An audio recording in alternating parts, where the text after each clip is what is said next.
Terus ini cara melawan takabur, cara melawan takabur seperti tadi yang mulai disebut bahwa Abdul Qadir Jalani. Ini kita kitab Bunyah terus di bab di Ihya diulang lagi bab seperti ini hampir semuanya sama. Cara ngendikan ulama semuanya seperti ini. Makanya kemungkinan kiai alim jadi garis lurus niku kecil. Tapi buatan masalah garis lurus teng NU buatan kenal dan saya juga gak pernah berpolemik. Artinya bergaris lurus begini. Saya ini baca hadis banyak dan dari baca banyak itu ada hal-hal yang memang kita harus ngambil sikap, termasuk sikap tidak ngambil sikap. Saya ulang lagi, sikap tidak ngambil sikap. Misalnya berteman orang fasik, orang fasik itu ya macam-macam. Kita sebagai fakih ya, sebagai orang yang mengkaji fikih itu memang fasik itu dibeda-bedakan ya. Ada fasik yang dia ada sholat subuh, ada sholat zuhur, terus dia mungkin sering zina dengan lonte, dengan macam-macam. Lonte lah, contohnya nggak punya suami. Ini fasik masih kategori fasik pasif, artinya dia fasik, tapi hak adamnya masih rendah. Ini boleh kamu nggak bersikap tegas. Tapi kalau fasiknya itu menzinai istrinya orang, fasiknya itu menculik anak-anak atau membunuh orang, atau fasik mencuri harta orang. Ini tentu kita harus tegas, meskipun tanpa menvonis orangnya, tapi hukuman perilakunya harus tegas. Saya ulang lagi, jangan karena kitab ini kitab Nasihatul Ibad ini kan ya pas tepaan saja beliau ngendikan tentang haramnya ketakabur dan cara mendidik takabur itu begitu. Setiap orang dipandang lebih baik. Saya ulang lagi, setiap orang dipandang lebih baik. Tapi masalah kita secara fikih adalah bahwa orang itu punya kewajiban. Di antara kewajiban itu nahi mungkar. Dalam tema-tema seperti ini mungkin orang-orang yang garis lurus, orang-orang yang mungkin di ormas-ormas keras lebih baik. Caranya gimana? Tadi kita milah-milah sesuatu yang efeknya itu muta'adiyah, sesuatunya itu efeknya kemana-mana. Misalnya begini, ini rungokno tenan, awas nak salah rokok. Begini misalnya, Rasulullah itu pernah ngendikan gini, dosa paling besar itu apa? Nabi pertama jawab al-isyrak billah, syirik. 2, qatlun nafsi, membunuh. 3, antuzaniyat bihalilati jarik, menzinai istri tetangga kamu atau umumnya istrinya orang lain. Sehingga dalam Islam tidak ada orang membunuh orang lain terus kemudian ditakwil. Jangan-jangan punya motif yang positif, tidak bisa, ini kriminal, loh. Makanya jangan sembarangan kamu bilang misalnya kita harus berbaik-baik orang fasik, bisa saja nanti husnul khotimah. Fasik yang mana? Urusan husnul khotimah itu urusan Tuhan. Tapi kalau fasiknya ini dengan cara yang muta'adiyah, yang efeknya itu merugikan orang lain. Kowe iso nyabari orang yang menculik anak kamu, yang menculik istri kamu. Tapi kamu bisa mensabari orang yang nggak pernah sholat subuh. Saya ulang lagi, kowe iso kan nyabari orang nggak sholat subuh, nggak sholat duhur, bisa kan? Tapi nak menculik istri kamu, anak kamu, nggak bisa. Syariat pun mengatakan nggak bisa. Orang membunuh orang lain ada kisos. Orang menzina setelah kawin ada rajam. Bahkan orang yang menculik, menggarong dan membunuh itu nggak boleh langsung dibunuh. Itu ada yang dicongkel matanya, yang disalib, macam-macam. Harus keras hukumannya dalam hukum Islam. Makanya nggak boleh ngaji satu kitab hanya karena satu kitab terus kita ngaji terus tawadhu. Ambek wong sing mateni bojomu ya tawadhu. Ambek itu gendeng gini orang tawadhu tapi kok gendeng. Jelas ayatnya iki innama jazaa'ul ladzina yuharibuna Allaha wa rasulahu wa yas'auna fil ardi fasadan ayyuqtalu aw yusallabu, bukan sekedar dibunuh tapi apa? Disalib. Autuqatta'a aydihim wa arjuluhum min khilafin aw yunfau minal ard. Sebelum disalib tangan kanannya misalnya dipotong, tangan kirinya dipotong, atau selang-seling tangan kirinya dipotong, tangan kanannya dipotong. Autuqatta'a aydihim wa arjuluhum min khilafin. Khilaf itu di apa? Diselang-seling. Itu hukumannya keras sekali. Begitu juga misalnya maling yang melebihi rubu dinar. Meskipun kita tidak bisa melakukan hukum itu karena kita di negara Pancasila, itu nggak masalah, kita tidak melakukan itu. Tapi kita tahu kadar emosinya Allah, kadar dukanya Allah dan Rasul. Saya ulang lagi ya, saya pernah ngomong ini, matur ini di depan kiai-kiai kajian. Jadi begini, maksud saya kenapa saya cerita ini. Kemarin saya juga pas hari apa itu. tanggal Kamis itu kan tanggal 1 Muharram ya, berarti Rebu. Kemarin Rebu saya ada acara aswaja di Tayu dengan Gus Zofur, terus saya habis itu ngajar Mahat Ali di pondoknya Mbak Sahal. Saya ngomong begini, hukum itu kamu tidak harus bisa melakukan, karena untuk mengeksekusi qatil, misalnya pembunuh itu butuh hukum negara. Dalam konteks ini negara Islam, kamu nggak boleh misalnya sama pembunuh anak kamu langsung membalas apa? Membunuh tanpa hukum apa? Lewat hukum negara, memang aturannya gitu. Semua sahabat dulu nggak pernah langsung membunuh pembunuh ayahnya, tapi matur Nabi dan lewat pengadilan, lewat keputusan negara. Begitu juga orang zina nggak langsung dibunuh, tapi lewat Nabi dan terserah Nabi memberi hukuman apa. Tapi hukum pokoknya boleh dirajam. Itu aja saya katakan boleh. Kenapa? Berkali-kali orang ngaku zina sama Nabi kok kena ngipi tok, kok nangkue ngambung tok. Dan beberapa kali disarankan juga halah satarta. Mbok ya kamu tidak usah apa? Bilang, kamu tidak usah ngomong. Jadi tidak langsung dirajam tapi sekian dikasih. Nah, sehingga terus karena Nabi dulu menyarankan istitar, gak usah ngaku, akhirnya saya ngaku kakian nanti saiki karena memang dulu prosesnya juga dipenging nopo? Ngaku. Saya kira usah dipenging wis ra ngaku kabeh. Makanya saya bilang rajam itu tidak wajib juga, hukumnya begitu. Tapi zaman Nabi pun banyak yang ketika lapor pernah zina sama Abu Bakar, sama Umar disarankan halah satar tahu bidailik, mana nih? Boyau kamu itu istitar, tapi kemudian Anda tobat. Ini penting ya. Saya ulang lagi, ini penting sekali. Karena kalau kamu berdalih negara Indonesia itu tauhid, tidak ada rajam, tidak ada qat'us sariqah, tidak ada macam-macam.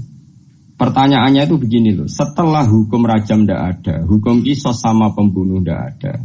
Setidaknya kalau kamu tahu hukumnya qatilun nafsi itu qisas, kamu tahu tingkat murkanya Allah.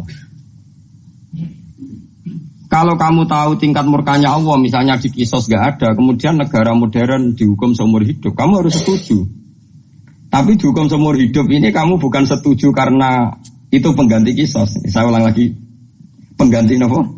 Enggak, tapi kamu harus setuju biar pantasnya wong dolim itu dapat hukuman. Ya pantasnya wong dolim itu dapat. Tapi kamu tetap harus yakin kalau qisas lebih baik ketimbang hukum seumur hidup.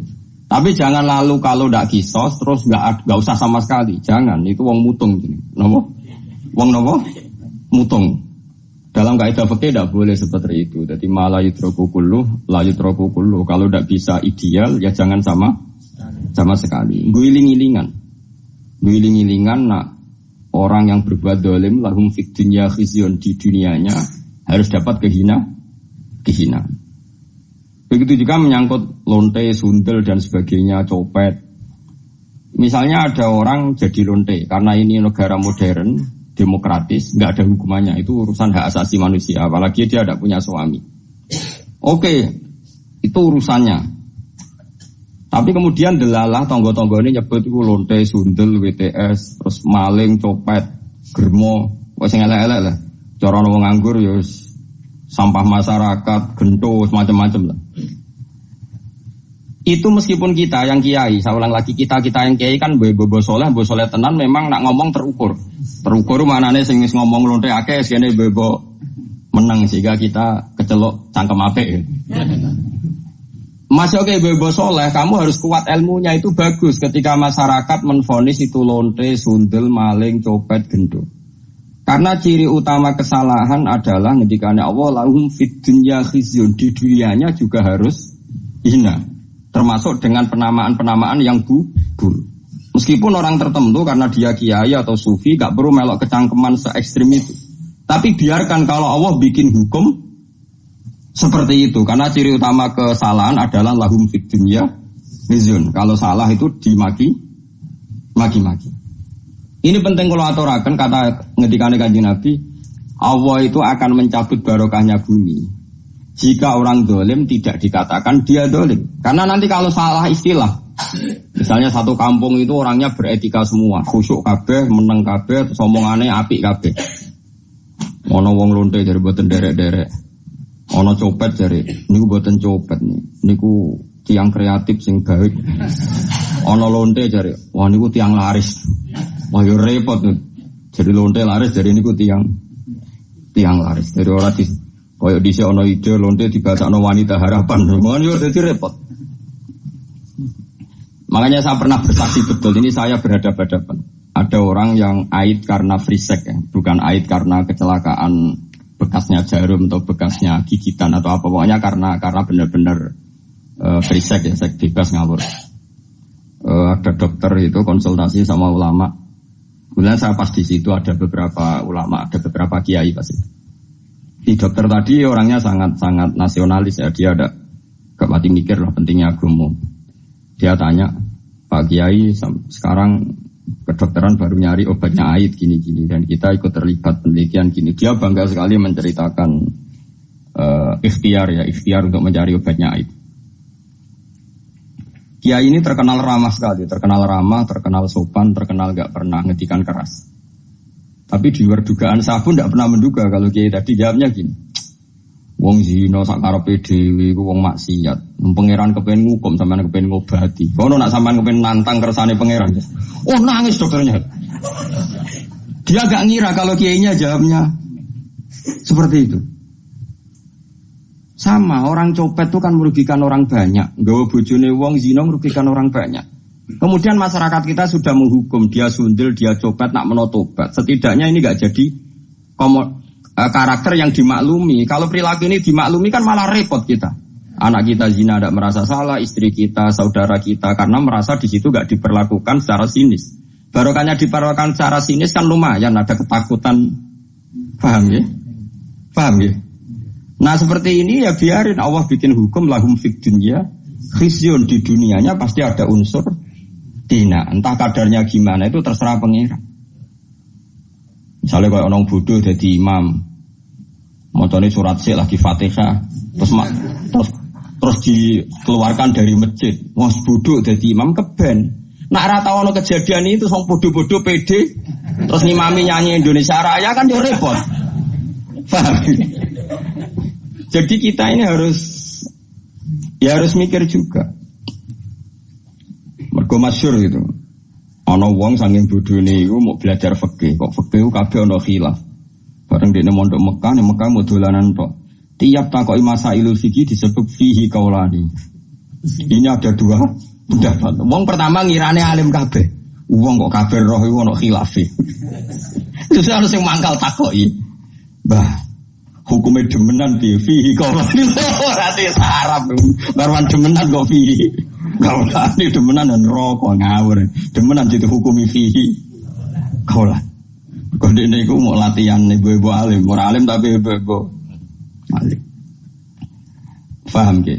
Sehingga dalam banyak hal misalnya riba saya tidak mengatakan bunga loh riba itu dengan bunga itu kadang sama kadang enggak pokoknya riba Allah jelas ngendikan jika kamu tidak meninggalkan riba maka fa'zanu biharbin minallahi wa rasulih. Kamu harus beri pengumuman kalau orang yang riba itu sama dengan memusuhi Allah dan Rasul dan menantang perang. Jadi fa'zanu biharbin minallahi wa rasulih. Harus jelas.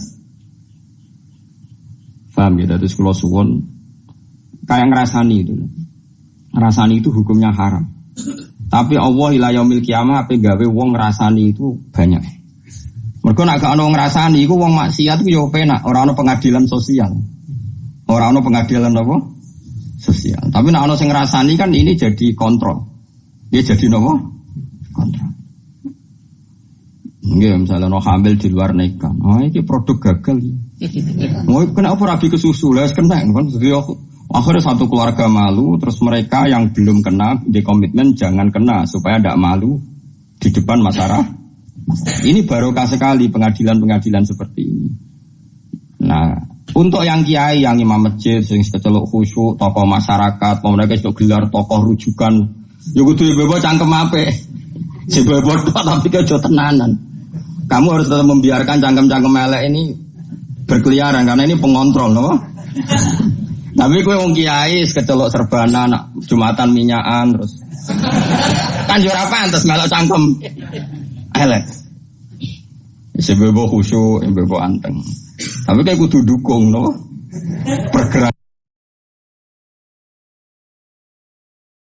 Bismillahirrahmanirrahim. Ciri utama Rasul itu selalu membacakan ayat-ayatnya Allah pada mereka alaihim.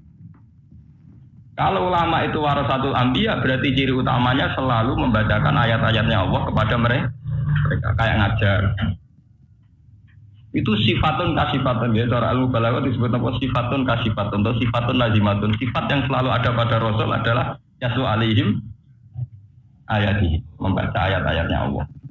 Yang diulang-ulang di Quran teng juz sekawan teng surat Jumat, dibalik malih teng surat Baqarah diulang-ulang. Memang ada posisi Nabi, status Nabi sebagai musyafi, tapi itu tidak banyak hadis. Awana awalu syafi'in, anak awalu musyafi'in itu tidak banyak. Jadi geleng-geleng. Sehingga kalau sama-sama ngelem Rasulullah, kudune dengan sifatun singkat sifatun. Nah, tenggene Quran, misalnya sampean jadi ahli fikih. Jadi ahli fikih halal haram. Nah, sampean niati tawasul teng Nabi itu lebih efektif.